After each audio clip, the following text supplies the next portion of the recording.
네, 최근 가상화폐 투자 열풍이 불면서 비트코인 투자자가 급증하고 있습니다. 높은 수익만큼 위험성도 높다고 하는데요.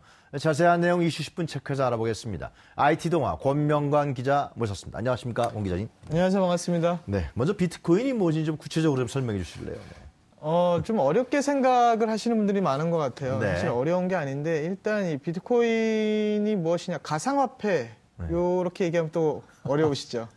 예전에 싸이월드 한번 해보신 적 있나요? 뭐 네이버 캐시 뭐 그런 거 비슷한 건가요? 맞아요. 도토리 네이버 캐시. 사실 이게 사람들이 돈을 주고 그 안에서 살면서 그 안에서 돈처럼 쓰잖아요. 뭐 음악도 사고 영화도 보고 네이버 캐시 같은 경우는 다양한 것들을 할 수 있는데 어떤 그 인증하는 수단의 화폐 수단으로서 본다면 이제 가상화폐라고 보여지는 건데요. 비트코인 같은 경우는 실제로 종이돈이나 이런 식으로 상품권 형태로 나오는 건 아니고요. 온라인상에 존재되어 있는 가상화폐라고 보시면 될 것 같습니다. 다만 이게 이제 주목받는 이유 중에 하나가 그 개념부터 조금씩 잡으셔야 되는데, 아까 전에 얘기하신 도토리나 네이버 캐시 이런 것들은 주체가 있잖아요. 뭐 네이버 캐시 같은 경우는 네이버에서 발행을 하는 거고, 도토리 같은 경우는 싸이월드 내에서만 사용할 수 있죠. 그리고 그 영역 안에서만 쓸 수 있는 거죠, 그거는. 현실적으로 돌아와서 봤을 때 우리들이 지금 사용하고 있는 실제 이 지폐 돈은 한국은행이 발행을 하죠. 주체가 있습니다. 근데 비트코인은 주체가 없어요. 그래요? 그러니까 이 비트코인을 캔다라고 하는데, 비트코인을 만드는 사람들은 일반 개인이 될 수도 있고 기업이 될 수도 있고 그 누군가가 될 수 있거든요. 그 사람이 발행인이자 발행주이자 뭐 모든 게 되는 겁니다. 주체가 되는 거죠. 그래요? 그러니까 비트코인은 근데 다만 한 가지 재밌는 건, 한국은행 같은 경우는 지폐가 뭐 소진되면 또 새로 찍고 없어지는 만큼 새로 찍고 조율을 하잖아요. 통화량 자체를. 비트코인은 애초에 만들 때부터 2100만 비트코인만 캘 수 있게 딱 만들어 놨어요. 그래서 유한되어 있는 자원이라고 보시면 될 것 같고요. 그걸 계속 캐내가면서 사람들이 모두가 발행주가 되고 발행인이 되는 거고, 모두가 보안 책임자가 되는 거라고 보시면 됩니다. 그러니까 뭐 가입하는 데 있어서 어떤 주민등록번호나 이런 것들도 필요 없고요. 그러니까 익명성도 보장이 되면서 뭐 여러 가지 좀 유용하게 사용될 수 있는 가상화폐 중에 하나라고 보시면 될 것 같아요. 편히 쉽게 사용할 수 있고, 뭐 예를 들면 통용할 때도 별다른 제약이 없고, 뭐 그렇기 때문에 많이 쓰는 건가로 보여지나요, 사람들이? 최근의 이슈로만 본다면 아까 전에도 소개해 주셨지만 뭐 일주일 사이에 2배 급등, 뭐 요래서 뭐 많이 이슈를 받고 있어요. 근데 요 얘기하시면 더 놀라실 텐데, 비트코인이 상업적으로 사용된 거는 2010년이 최초입니다. 2010년 5월 18일이 얼마 안 됐네요. 얼마 안 됐습니다. 사실 만들어진 것도 2008년, 2009년에 만들어졌거든요. 2010년도에 미국에서 한 청년이 비트코인을 사용을 해서 그때 당시에 1만 비트코인을 사용을 했어요. 그러면서 41달러짜리 피자 2판을 산 게 최초의 거래 사례거든요. 근데 1만 비트코인으로 41달러를 산 거죠. 근데 지금은 1 비트코인이 300만 원이 넘어갑니다. 그러니까 1만 비트코인이면 단순하게 300만 원으로 계산을 하면 우리나라 돈으로 300억인 거거든요. 그러니까 지금 생각하면 7년 전에 300억으로 피자 2판을 사 먹은 사람이 생겼다라고 보시면 될 것 같은데, 그때 당시에 주목되어 있는 비트코인의 어떤 화폐적인 통화량에 대한 어떤 가치라고 할까요? 이런 것들은 거의 없었던 때였고요. 근데 그게 불과 6년, 7년 지금에 이르러서 엄청나게 좀 부각이 되고 있다라고 보시면 될 것 같은데요. 근데 저는 좀 이런 말씀을 좀 드리고 싶어요. 뭐 2배 올랐다, 뭐 몇백 배 올랐다, 뭐 이런 얘기들 많이 하고, 최근에 들어서 소개해 주신 것처럼 투자나 투기로 많이 이제 들어오고 있는데, 비트코인은 사실 이렇게 막 투자, 투기 이런 용도로 사용하라고 나온 게 아니라, 비트코인의 근간이라고 할 수 있는 어떤 보안 기술 중에 하나인 블록체인 때문에 이슈를 받은 거거든요. 블록체인? 뭐 그 개념에 대해서는 이 자리에서 자세하게 설명드리기 조금 어렵고요. 간단하게 말씀드리면 아직까지 전 세계 해커들한테 한 번도 뚫리지 않은 기술이라고 보시면 될 것 같아요. 그러니까 어떤 보안 정보를 레고 블록 안에다가 담아서 이 레고 블록을 모두가 나눠 가진다라고 보시면 될 것 같아요. 과거에는 어떤 보안 서버 같은 것을 하나의 서버에 저장을 해놨잖아요. 그래서 거기가 이제 해킹을 당하면 뭐 돈도 손해를 보고 뭐 여러 가지 개인정보 유출을 당하는데, 그런 것들을 저장하는 것을 한 곳이 아니라 지금 전 세계에 엄청난 사용자들이 다 PC를 쓰고 있잖아요. 그 PC에 알 수 없는 암호화되어 있는 것들을 분산 처리해서 다 저장을 해놓는 거죠. 그리고 이게 매단, 뭐 경우에 따라서는 5분, 뭐 1분, 10분 단위로 계속 갱신이 됩니다.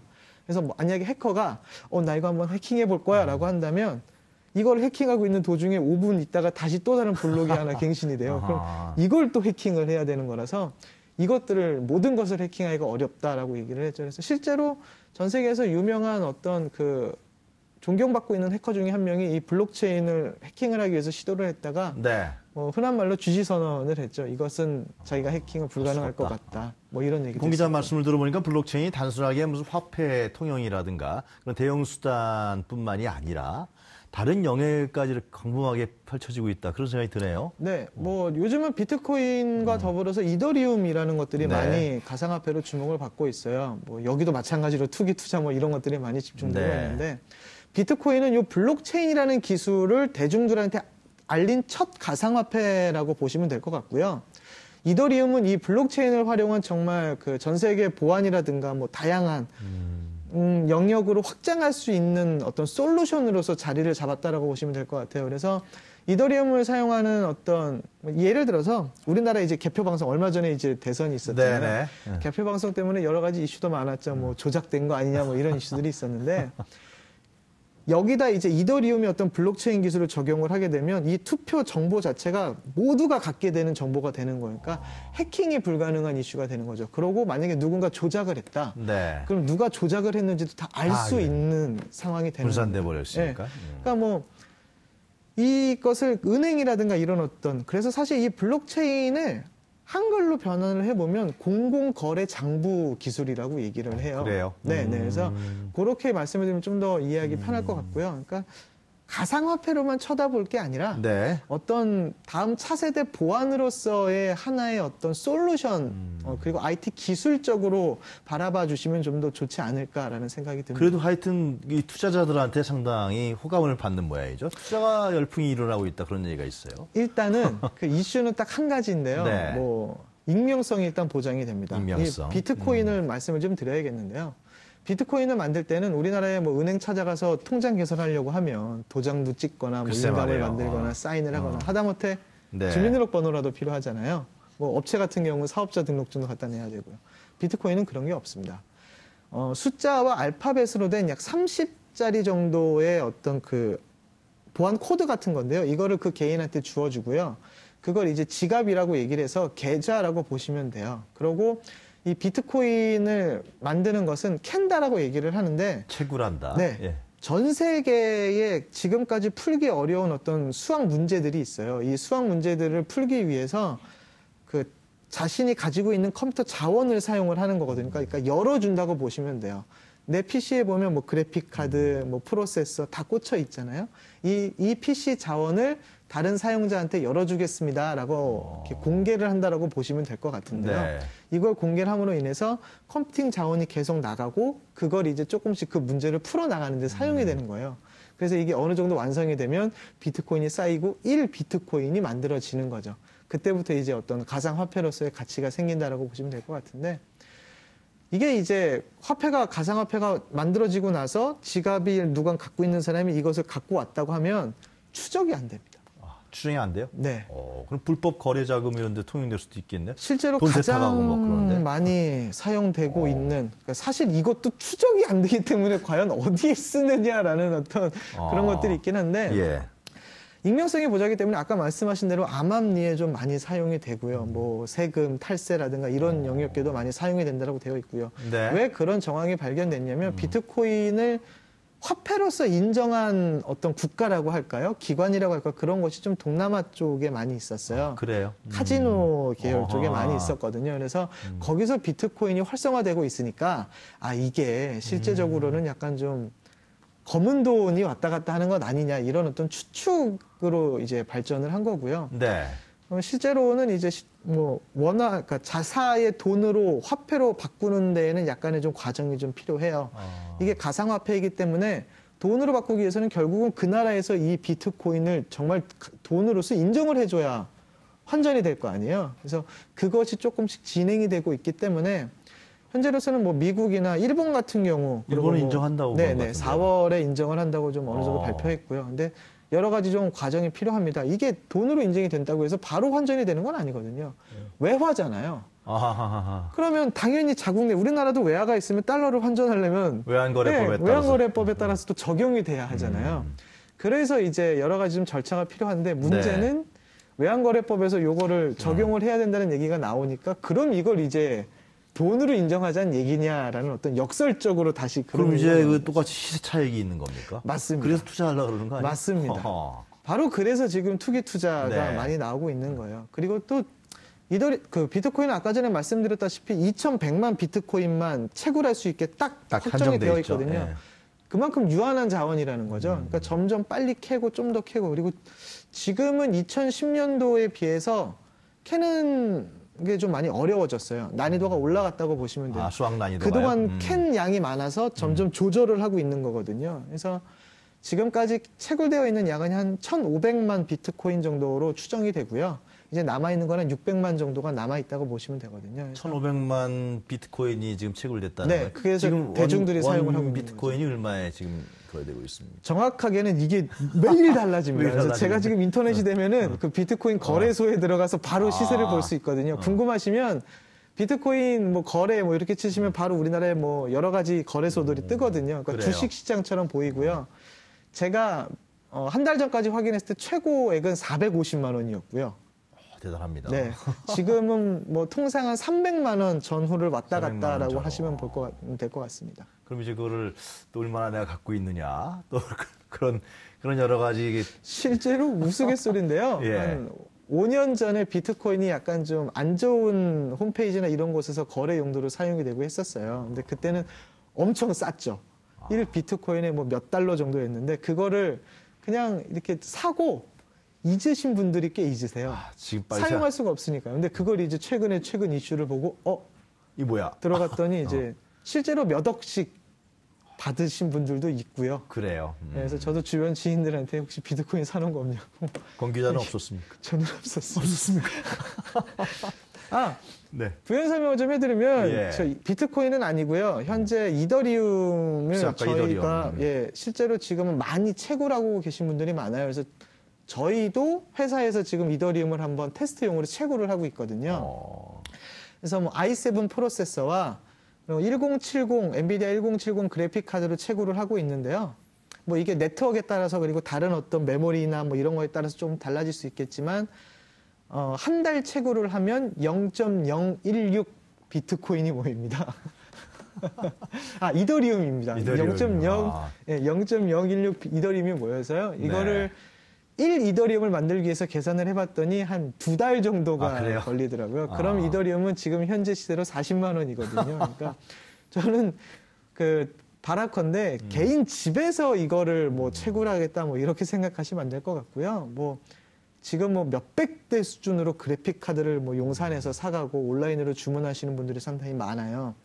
당연히 용도는 이걸 채굴하겠다는 용도로 추정이 되고 있거든요. 그래서 한번 건질 수 있다 이거. 중국에서는 몇천 대로 어떻게 보면 데이터 센터처럼 꾸며놓고 거기 실제로 그 안에 냉각도 시켜놓으면서 채굴을 하거든요. 그러니까 개인이 이거를 도전할 생각은 하지 않으셨는 게 좋을 것 같고요. 그래픽 카드만 망가집니다. 아, 그렇습니까? 계속 돌아가기 때문에. 그래서 상당히 그 인기가 치솟은 이유가 지금 권 기자가 말씀하신 거기다가 우리가 둘 수 있는 겁니까? 그러니까 투기 투자로 좀 약간 주목이 되고 있다 해서 주목이 되고 있지만 앞서 말했듯이 이건 또 하나의 보안 솔루션으로 글쎄 말이에요. 접근을 해주는 게 좀 더 바람직하다고 보여지는 거죠. 그러면은 또 하나의 보안 솔루션이다 그러면은 실제로 상당히 전문 집단이라든가 전문적 기업이라든가 이런 데서도 상당히 이 문제에 대해서 관심이 많이 높겠네요. 기업 입장에서 비즈니스 맞습니다. 차원으로. 뭐 이렇게 말씀드리는 게 좀 더 편할 것 같아요. 블록체인이라고 한번 검색을 해보세요. 실제로 지금 뉴스도 많이 나오고 블록체인. 있으니까요. 블록체인을 검색을 해보시면 우리나라의 금융권 그리고 주식 펀드사들이 오히려 주목을 하고 있습니다. 4세대 보안 기술로. 그리고 실제 세미나도 많이 열리고 있고요. 그러니까 그런 어떤 솔루션으로서 주목되는 것도 좀 바람직하지 않을까 생각합니다. 그래서 오늘 비트코인에 대한 이제 투자라든가 이런 걸 좀 여쭤보려고 했는데 권 기자 말씀 들어보니까 훨씬 더 다양한 용도로 그리고 향후에 발전될 전망 같은 건 어떻게 보십니까? 비트코인이. 비트코인 자체만으로 본다면 사실 저는 지금 이슈는 좀 안 좋은 쪽으로 많이 흘러갈 것 같기는 해요. 투기 투자 쪽으로 많이 흘러갈 건 하고요. 저는 비트코인, 이더리움, 뭐 라이트코인 이런 것들의 그 가상화폐에 주목하는 게 아니라 네. 이 가상화폐의 근간을 이룬 블록체인이라는 기술에 좀 주목을 하는 게 좋지 않을까 하는 생각이 들고요. 그리고 이 블록체인을 활용하면 다양한 영역에서 좀 더 안전하게 보안적으로 사용할 수가 있거든요. 그러니까 거기에 집중을 하고 가상화폐는 좀 그거에 따른 부가 서비스 정도로 생각을 해주시면 어떨까. 융합형 산업이라고 볼 수 있는 겁니까? 융합형 산업인데 주체가 없는 융합이라고 보시면 될 것 그러나 같습니다. 금융이라든가 이러한 부분에서 상당히 유용하게 맞습니다. 쓸 수 있는. 다양하게 사용을 할 수가 그렇게 있죠. 또 좀 정책적으로 발전시킬 필요도 있겠네요. 단순하게 이런 투기나 투자로 이제 용도로 쓰는 것보다도. 당연히 규제가 필요하고요. 어. 그리고 이거에 대한 정책이 그러니까 이거는 약간 탈국가적으로 좀 벌어져야 하는 이슈 중에 하나이긴 한데요. 모두가 공감할 수 있는 규제와 정책이 좀 마련이 되어야 합니다. 이걸 단순하게 지금 현재의 규제인 외환관리법, 뭐 보안법 이런 식으로 딱 하나 적용해서 할 수 있는 것이 아니거든요. 네. 이미 밑바탕으로 퍼져 있고 글로벌 자체가 이거를 돈으로 인정하냐 마냐라는 이슈가 생긴 거거든요. 정말 신기한 일이에요. 어느 나라의 화폐가 아니라 그 누구도 없는 살지도 않는 나라의 가상인 건데 전 세계 국가들이 돈으로 인정하는 이슈가 생기고 있는 글쎄 거거든요. 말이에요.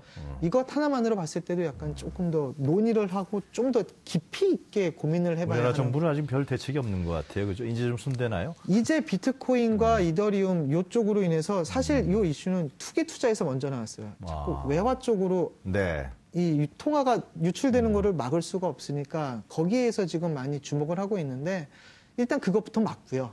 그것부터 좀 더 규제를 해야 되는 이슈는 있고 이 솔루션이 가지고 있는 장점에 좀 더 주목을 하면서 알겠습니다. 접근하는 게 필요하다고 생각합니다. 네, 오늘 말씀 잘 들었습니다. 감사합니다. 네, 감사합니다. 네, 지금까지 IT 동아의 권명관 기자였습니다.